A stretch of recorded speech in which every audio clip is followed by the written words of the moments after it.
মোৰ তৃতীয় মান শ্ৰেণীৰ ছাত্ৰ ছাত্ৰীসকল, আজি আমি আলোচনা কৰিম এটি নতুন বিষয়। বিষয়টিৰ নাম হ'ল বৰ্জক। ছাত্ৰ ছাত্ৰীসকল, তোমালোকে ইয়াৰ আগত ফৰজক, পৰজক, মধ্যাহ্নৰ জক, দন্ত্যাহ্নৰ জক সম্পৰ্কে পাই আহিছা যে এই অসমীয়া ব্যঞ্জন বৰ্ণবোৰে অইন বৰ্ণৰ লগত যুক্ত হৈ কেনেদৰে শব্দ গঠন কৰে, শব্দৰ দ্বাৰা কেনেকৈ আমি বাক্য গঠন কৰিব পাৰোঁ সেই সম্পৰ্কে তোমালোকে বিস্তৃত আকাৰে পাই আহিছা। আজি আমি তোমালোকৰ ব ব্যঞ্জন বৰ্ণটিৰ দ্বাৰা কেনেকৈ আমি শব্দ গঠন কৰিব পাৰোঁ, কেনেকৈ অইন শব্দৰ লগত যুক্ত কৰিব পাৰোঁ, তাৰপিছত কেনেকৈ এই শব্দবোৰ আমি বাক্যত ব্যৱহাৰ কৰিব পাৰোঁ এই সম্পৰ্কে আজি আমি আলোচনা কৰিম। এতিয়া আমি আজি আলোচনা কৰোঁ আমাৰ বিষয় বৰ্জক সম্পৰ্কে।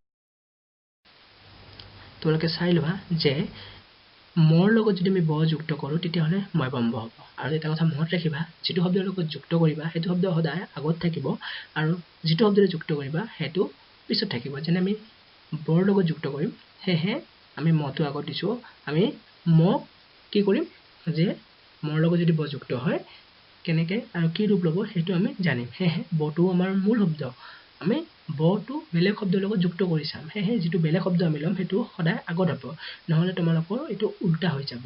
ঠিক আছে, বা তোমালোকৰ এইটো ভিন্ন ৰূপ লৈ ল'ব। তোমালোকৰ যদি পৰীক্ষা বা কেতিয়াবা সোধে যে বৰে তোমালোকে কিছুমান শব্দ যুক্ত কৰি দেখুওৱা বা তোমালোকে ভাঙি দেখুওৱা, তেতিয়াহ'লে তোমালোকে যদি বটো আগত চাপ'জ তোমালোকক ময়বম্ব দি দিল, তোমালোকে বটো আগত লিখি মটো পিছত লিখি দিয়া, তেতিয়াহ'লে তোমালোকৰ ভুল হ'ব। সেইকাৰণে মই তোমালোকক জনাই দিছোঁ যে যদি আমি ময়বম্ব ভাঙিব লাগে তেতিয়াহ'লে আমি মটো আগত লিখিব লাগিব আৰু বটো পিছত। আৰু যুক্ত কৰিবৰ কাৰণে যকচিন ব্যৱহাৰ কৰা হয় জানে তোমালোকে। আমি কি কৰিলোঁ যে মটো আগত লিখিলোঁ আৰু বটো পিছত লিখিলোঁ, আৰু এনেকৈ আমি যুক্ত কৰিলে ময়বম্ব পাম। যিকোনো শব্দ এনেকৈ আমি যুক্ত কৰিব পাৰিম যিটো শব্দ লগত আমাক যুক্ত কৰিব দিব। ঠিক আছে, আৰু এতিয়া ময়বম্বৰ আমি কেইটামান উদাহৰণ চাই চোৱা। ময়বম্বৰ উদাহৰণ যেতিয়া আমি চাম, যেনে ময়বম্বতে আমি বিলম্ব লিখিব পাৰোঁ, কম্বল লিখিব পাৰোঁ, চম্বুক লিখিব পাৰোঁ। ঠিক আছে, এই গোটেইবোৰত ময়বম্ব যুক্ত হৈ আছে। কম্বলত ময়বম্ব, বিলম্বত ময়বম্ব শেষত, চম্বুকত মাজত। তাৰপিছত চাই লোৱা আন এটা শব্দৰ লগত ব যুক্ত কৰি দেখোঁ। চোৱা তোমালোকে হৰ লগত যেতিয়া ব যুক্ত হ'ব কি হ'ব? হয়বহ। ঠিক আছে, হয়বহ যুক্ত হ'ব, হয়টো আগত হ'ব, বটো চেম সেনেদৰে বা ঠিক তেনেকৈ তোমাৰ কি হ'ব? বটো তোমাৰ পিছত হ'ব, হটো আগত হ'ব, মোৰ লগত যেনেকৈ যুক্ত কৰিলোঁ। চাই লোৱা হয়বহ হৈছে। এতিয়া হয়বহ দি আমি কেইটামান শব্দ উদাহৰণ চাম। চোৱা, হয়বহ দি জিহুৱা, গহ্বৰ, আহ্বান। জিহুৱাত হয়বহ আছে, গহ্বৰতো মাজত আছে, আহ্বানতো মাজত আছে। এতিয়া আমি তোমালোকৰ এই শব্দবোৰৰ যোগেদি কেনেকৈ এইবাৰ বাক্যত প্ৰয়োগ কৰে আৰু বাক্যত প্ৰয়োগ কৰিলে কেনেদৰে সুন্দৰ শুৱলা বাক্যৰ গঠন হয়, যাৰ দ্বাৰা বিভিন্ন আভাস পোৱা পাৰোঁ সেই সম্পৰ্কে আমি এতিয়া চাম। আমি এতিয়া তোমালোকৰ পাঠত দিয়া সেই বাক্যৰ শাৰীবোৰ পঢ়ি চাওঁ। চোৱা, তোমালোকক দিছে চম্বুকে লোহ আকৰ্ষণ কৰে। লোহ মানে লোহা জানাই, লোহাক কি কৰে? চম্বুকে আকৰ্ষণ কৰে, হয়নে নহয়? আইৰণক চম্বুকে আকৰ্ষণ কৰে। চম্বুক কি কৰে? চম্বুকৰ আমি দিশ নিৰ্ণয় কৰোঁ, পূব, পশ্চিম, উত্তৰ, দক্ষিণ। যিটো কোনো এটা ভিন্ন ঠাইত যায় বা তাৰ আমি দিশ নিৰ্ণয় কৰিব নোৱাৰোঁ, তেতিয়া চম্বুকৰ জৰিয়তে আমি কোনটো ফালে পূব, কোনটো ফালে পশ্চিম, কোনটো ফালে উত্তৰ, দক্ষিণ সেই সম্পৰ্কে আমি জ্ঞান লাভ কৰিব পাৰোঁ, হয়নে নহয়? তোমালোকে সেইকাৰণে কৈছে চম্বুকৰ পৰা দিশ নিৰ্ণয় কৰা হয়। ইয়াতে চম্বুকত ময়বম্ব যুক্ত হৈ আছে। ডিচেম্বৰ মাহত বৰজাৰ পৰে, ডিচেম্বৰ মাহতো চোৱা ময়বম্ব যুক্ত হৈ আছে। ঠিক তেনেকৈ জাৰকালি আমি গাত কম্বল, জাৰকালি মানে জানাই ঠাণ্ডাৰ দিন, আমি ঠাণ্ডাৰ দিনত কি কৰোঁ? কম্বল গাত লওঁ। কম্বল মানে আমাৰ কথা বুলি জানাই, তোমালোক আমি লেপটোৰ এইবিলাক গাত লওঁ। তাৰপিছত কদম্ব এবিধ গছ, কদম্ব মানে কদম গছ, তোমালোকে জানাই যে লোকেল আমাৰ যিখিনি ভাষাত কোৱা হয় কদম্ব গছ। তাৰপিছত শনিশৰ তম্বুটো হৈছে। তম্বু মানে যদি আমি ক'ব যাওঁ, তোমালোকে জানাই যে কিছুমান অস্থায়ী ঘৰ নিৰ্মাণ কৰে, যিবোৰ তোমালোকে য'ত ত'ত কঢ়িয়াই লৈ ফুৰিব পাৰা, য'ত ত'ত বনাব পাৰা। তোমালোকে জানাই কিছুমান যিবিলাক এডভেঞ্চাৰ কৰি ভাল পায় তেওঁলোকে বিভিন্ন ঠাইত ৰাতি কটাবলগীয়া হয়, তেওঁলোকে কিছুমান তম্বু টাইপৰ ঘৰ লৈছে, তাতে সাজি তাতেই তেওঁলোকে ৰাতিটো কটাব পাৰে। বিশেষকৈ তোমালোকে টিভি আদি চিনেমা আদিত চোৱা যে ডিফেন্সৰ মানুহবিলাকে তেওঁলোকে যেতিয়া অস্থায়ী ঠাইত ট্ৰেন্সফাৰ হয় বা অস্থায়ী ঠাইত যাব লগা যুদ্ধ বিগ্ৰহৰ কাৰণে, তেতিয়া তেওঁলোকে কি কৰে? তম্বুটোৰে ডাঠ কাপোৰেৰে তেওঁলোকে ঘৰ সদৃশ অস্থায়ীভাৱে সজাই তোলে অতি কম সময়ৰ ভিতৰত। তম্বু বুলি কোৱা হয়।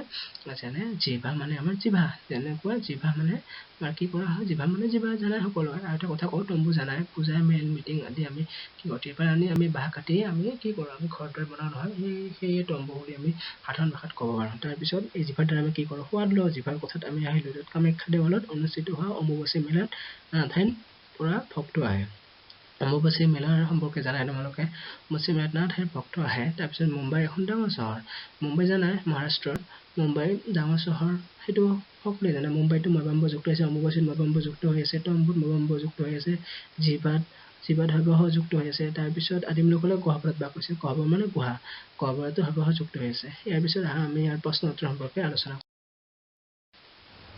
চোৱা দিছে ইয়াতে ছাত্ৰ ছাত্ৰীসকল তোমালোকে চোৱা অনুশীলনী দিছে ল কিহে আকৰ্ষণ কৰে চম্বুকৰ সময়ত কি কৰা হয় দিশ নিৰ্ণয় কৰা হয় কোনটো মাহত বৰজাৰ পায় ডিচেম্বৰ মাহত যাৰ কাৰণে আমি কি কৰোঁ যাৰ কাৰণে আমি গাত কম্বল লওঁ ঠিক আছে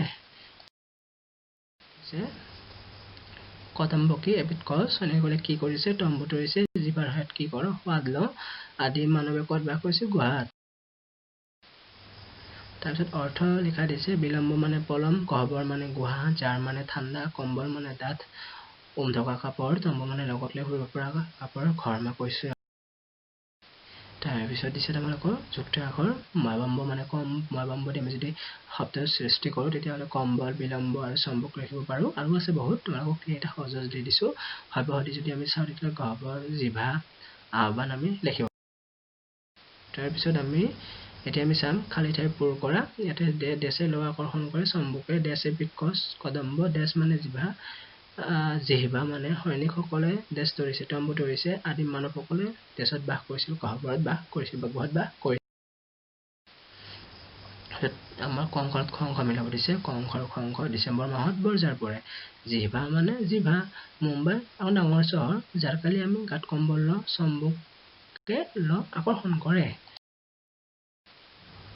ছাত্ৰ ছাত্ৰীসকল তোমালোকে চোৱা ইয়াতে দি আছে শুদ্ধ বাক্যত ৰাইট চিন আৰু ভুল বাক্যত পূৰণ চিন দি কেনেকৈ আমি শুদ্ধ নিৰ্ণয় কৰিব পাৰোঁ প্ৰথমতে চোৱা চম্বুকে আকৰ্ষণ নকৰে এইটো ভুল বাক্য জিভাৰ সহায়ত আমি শুনো এইটোও ভুল কামাখ্যা দেৱালয়ত অম্বুবাচী মেলা অনুষ্ঠিত কৰা হয় এইটো শুদ্ধ বাক্য সৈনিকসকলে তম্বু তৰিছে শুদ্ধ বাক্য ডিচেম্বৰ মাহত বৰ গৰম পৰে এইটোও শুদ্ধ বাক্য এতিয়া আহা আমি পৰৱৰ্তীখিনি জানি লওঁ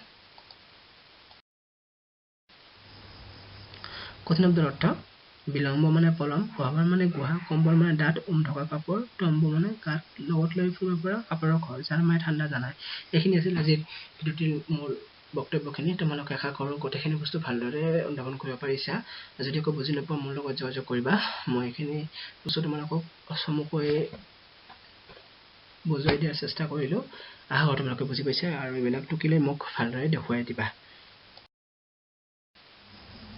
ধন্যবাদ ছাত্ৰ ছাত্ৰীসকল